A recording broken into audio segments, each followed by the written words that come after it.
अस्सलाम वालेकुम grade 6। My name is Sadaf and I am your computer teacher. तो students, हम लोग पढ़ रहे थे यूनिट नंबर 6 जिसका नाम है more features of MS power point. तो स्टूडेंट्स, हम लोगों ने अपना यूनिट कर लिया है कंप्लीट और आज हम शुरू करने जा रहे हैं इसकी एक्सरसाइज। तो चलिए लेक्चर की तरफ।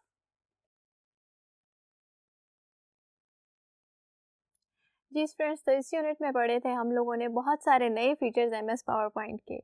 मुझे उम्मीद है कि आप सब लोगों को पूरा यूनिट अच्छे तरीके से याद होगा कि हमने इसमें क्या क्या पढ़ा था। तो चलिए स्टूडेंट्स, आज हम शुरू करने वाले हैं इसकी एक्सरसाइज। तो देखते हैं कि इस एक्सरसाइज का पहला क्वेश्चन क्या है। तो स्टूडेंट्स, पहला क्वेश्चन है choose the correct option and right in the space. यानी कि नीचे कुछ क्वेश्चंस आप लोगों को दिए गए हैं और उनके कुछ पॉसिबल आंसर्स भी दिए गए हैं, जिनमें से आप लोगों ने कोई एक आंसर जो कि सूटेबल हो वो आप लोगों ने सिलेक्ट करके स्पेस में लिख देना है। तो चलिए स्टूडेंट्स, अपनी स्क्रीन्स पर देखिए और हम अब करने जा रहे हैं पहले क्वेश्चन को सॉल्व। तो चलिए देखते हैं इसकी पहली स्टेटमेंट क्या है। पहली स्टेटमेंट है to insert a theme you will click the dash tab. कौन से टैब को हम लोग क्लिक करेंगे एक नई थीम को इंसर्ट करने के लिए? तो स्टूडेंट्स, ऑप्शंस देख लेते हैं। ऑप्शंस हैं होम टैब, डिज़ाइन टैब या फिर इंसर्ट टैब। तो स्टूडेंट्स, हम लोगों ने बात की थी कि जो भी हम लोग थीम से रेलेवेंट काम करते हैं वो क्या होता है, वो आपकी स्लाइड्स की डिज़ाइनिंग होती है ना। तो इसका मतलब क्या हुआ कि वो हम कौन से टैब में जाकर करते हैं? डिज़ाइन टैब में जाके करते हैं। तो स्टूडेंट्स, डिज़ाइन टैब है करेक्ट और चलिए इसे कर लेते हैं मार्क। जी, अब हम देखेंगे कि सेकंड स्टेटमेंट क्या है। तो स्टूडेंट्स, सेकंड स्टेटमेंट है dash is used to represent text graphically. इनमें से कौन सी ऑप्शन है जिसको हम लोग अपने टेक्स्ट को ग्राफिकली रिप्रेजेंट करने के लिए इस्तेमाल करते हैं? पहली ऑप्शन है स्मार्ट आर्ट, दूसरी ऑप्शन है स्मार्ट एक्टिविटी और तीसरी ऑप्शन है स्मार्ट फीचर्स। तो क्या स्टूडेंट्स, हम लोगों ने स्मार्ट एक्टिविटी और स्मार्ट फीचर के बारे में पावर पॉइंट में पढ़ा है?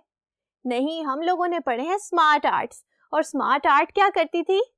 स्मार्ट आर्ट आपके टेक्स्ट को ग्राफिकल रिप्रेजेंटेशन देती थी, यानी कि आपके टेक्स्ट को डिफरेंट डायग्राम्स और फ्लो चार्ट्स में कन्वर्ट करती थी। ऐसे ही है ना, याद है आपको? तो स्टूडेंट्स, करेक्ट ऑप्शन क्या होगा? Smart art. तो चलिए इसे कर लेते हैं मार्क। अब हम देखने जा रहे हैं थर्ड स्टेटमेंट क्या है। थर्ड स्टेटमेंट है dash view gives you full computer screen presentation. और नीचे आप लोगों के पास तीन ऑप्शंस हैं, वो ऑप्शंस देख लेते हैं क्या है। नॉर्मल व्यू, आउटलाइन या फिर स्लाइड शो। तो स्टूडेंट्स, आप लोग मुझे बताएंगे कि इन तीनों में से कौन सा व्यू था जो कि आपके स्लाइड को फुल स्क्रीन व्यू में दिखाता था? जी स्टूडेंट्स, क्या वो नॉर्मल व्यू था? नहीं, नॉर्मल व्यू में तो हम लोग अपनी प्रेजेंटेशन को बनाते हैं, है ना। तो स्टूडेंट्स, स्लाइड शो व्यू ऐसा व्यू था जो कि आपकी स्क्रीन को फुल स्क्रीन करके दिखाता था और आप अपनी प्रेजेंटेशन को प्रेजेंट भी करते हैं स्लाइड शो व्यू में। तो करेक्ट ऑप्शन है स्लाइड शो व्यू। तो चलिए इसे कर लेते हैं मार्क। जी स्टूडेंट्स, हम लोगों ने कर लिया स्लाइड शो को मार्क। अब हम देखेंगे कि फोर्थ स्टेटमेंट क्या है। तो students, notes pen is present in dash view. Notes pen याद आया, जिसमें हम लोग स्पीकर नोट्स लिखते थे, प्रेजेंटेशन से रेलेवेंट जितने भी नोट्स होते थे वो हम यहाँ लिखते थे। तो स्टूडेंट्स, वो नोट्स पेन कहाँ पर थी?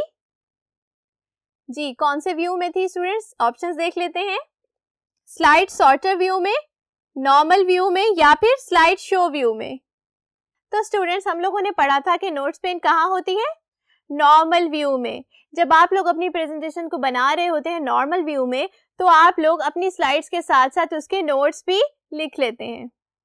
तो स्टूडेंट्स, करेक्ट ऑप्शन है नॉर्मल व्यू। चलिए इसे कर लेते हैं मार्क। जी, अब हम देखेंगे fifth statement. To change the slide layout dash tab is used. कौन सा टैब इस्तेमाल होता था स्लाइड लेआउट को चेंज करने के लिए? तो चलिए ऑप्शंस देख लेते हैं।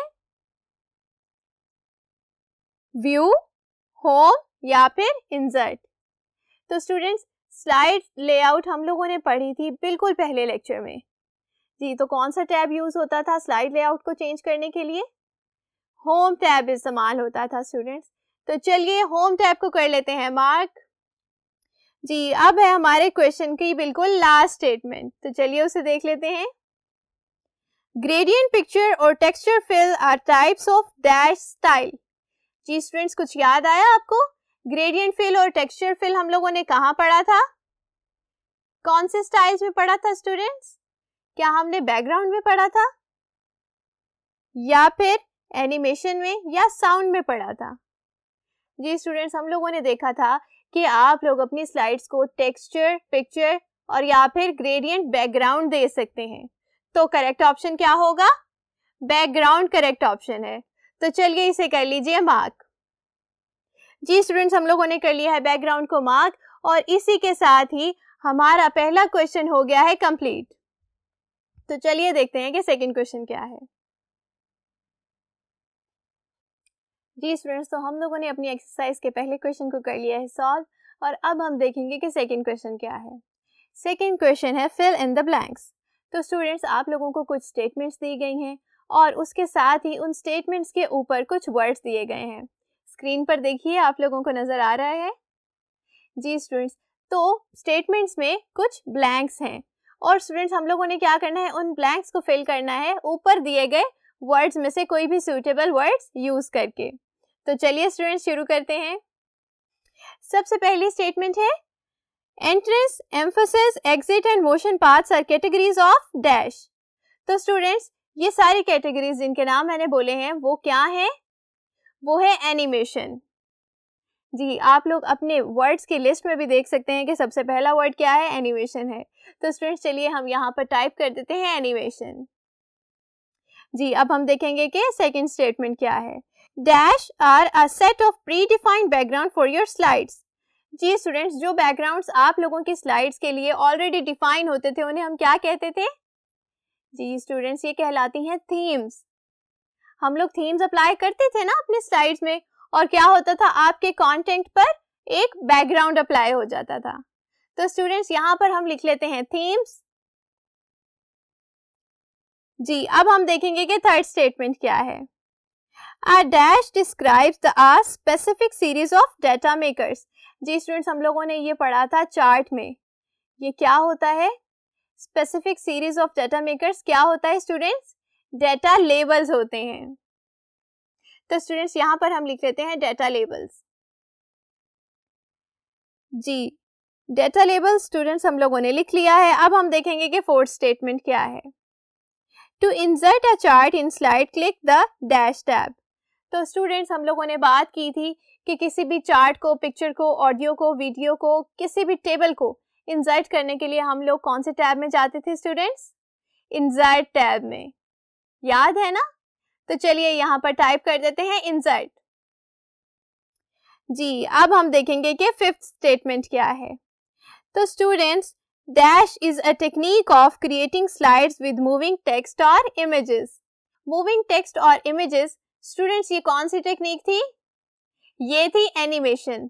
एनिमेशन ही होती है ना जिसमें आप लोगों को टेक्स्ट भी मूव करता हुआ नजर आता है और पिक्चर्स भी आप लोगों को मूव करती हुई नजर आती हैं। तो स्टूडेंट्स चलिए यहाँ पर लिख लेते हैं एनिमेशन। जी, अब हम देखेंगे कि सिक्स्थ स्टेटमेंट क्या है। A dash is the information about the slide helpful to the user while presenting।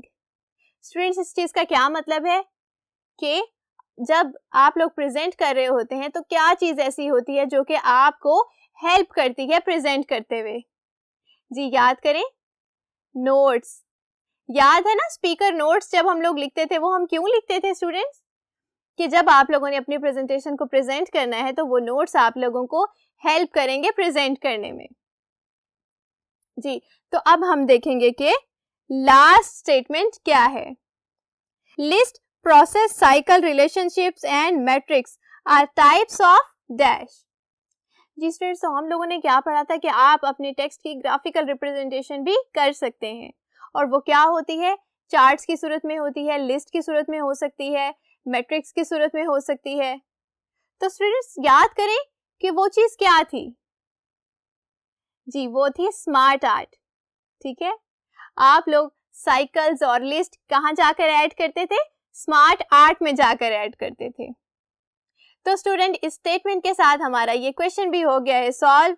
मुझे उम्मीद है कि आप लोगों ने अपने आंसर्स अच्छे से नोट कर लिए होंगे। अगर आप लोगों ने नहीं किए हैं तो स्टूडेंट्स वीडियो को पॉज करें और अपनी बुक्स पर इन आंसर्स को नोट कर लें। जी स्टूडेंट्स, अब हम देखेंगे कि हमारी एक्सरसाइज का थर्ड क्वेश्चन क्या है। तो थर्ड क्वेश्चन है tick the correct ones and cross the wrong ones. तो स्टूडेंट्स, आप लोगों के पास कुछ स्टेटमेंट्स हैं जो कि रॉन्ग भी हो सकती हैं और करेक्ट भी हो सकती हैं।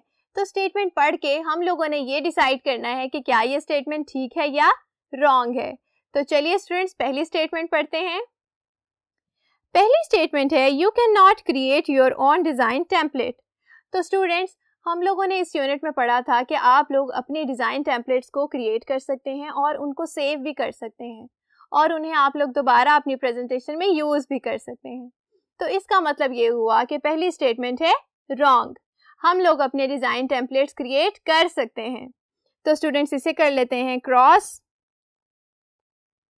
अब हम देखेंगे कि नेक्स्ट स्टेटमेंट क्या है। You can include only column and bar chart in your data sheet. तो क्या स्टूडेंट्स, हम लोगों ने सिर्फ ये दो किस्म के चार्ट्स पढ़े थे? नहीं, हम लोगों ने देखा था कि हम लोग डिफरेंट टाइप्स के चार्ट्स को अपनी स्लाइड्स में इंसर्ट कर सकते हैं। वो पाई चार्ट भी हो सकता है, वो कॉलम चार्ट भी हो सकता है, वो बार चार्ट भी हो सकता है। ठीक है स्टूडेंट्स, वो किसी भी टाइप का चार्ट हो सकता है। तो ये स्टेटमेंट भी हो गई है रॉन्ग। तो चलिए स्टूडेंट्स, इसे मार्क कर लेते हैं जी। तो अब हम देखेंगे कि थर्ड स्टेटमेंट क्या है। Slide layout option is present in home tab. जी स्टूडेंट्स, सबसे पहला लेक्चर याद आया? स्लाइड लेआउट कहाँ थी? होम टैब में थी। तो इसका मतलब ये हुआ कि ये स्टेटमेंट क्या है? बिल्कुल करेक्ट है। तो स्टूडेंट्स, चलिए इसे कर लेते हैं मार्क जी। तो अब हम देखेंगे कि फोर्थ स्टेटमेंट क्या है। There are only 2 views in MS PowerPoint। Students, मुझे बताइएगा कि क्या हम लोगों ने सिर्फ 2 व्यूज के बारे में पढ़ा है? नहीं, हम लोगों ने तो पढ़े हैं 3 व्यूज। कौन कौन से? नॉर्मल, स्लाइड सॉर्टर और स्लाइड शो। तो इसका मतलब हुआ कि टोटल व्यूज कितने होते हैं? 3 होते हैं। तो स्टूडेंट्स, ये स्टेटमेंट है रॉन्ग। तो चलिए इसे मार्क कर लेते हैं जी। अब हम देखेंगे अपने थर्ड क्वेश्चन की last statement. Charts can be inserted by using insert tab. तो स्टूडेंट्स, हम लोगों ने बात की थी कि आप लोगों ने चार्ट, स्मार्ट आर्ट या पिक्चर या टेबल कुछ भी ऐड करना हो तो हम लोग कौन से टैब को क्लिक करते हैं?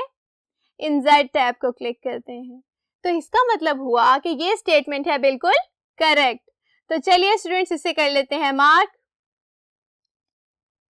जी। तो स्टूडेंट्स, इसके साथ हम लोगों ने कर लिया है अपने थर्ड क्वेश्चन को सॉल्व। तो चलिए आप देखते हैं कि फोर्थ क्वेश्चन क्या है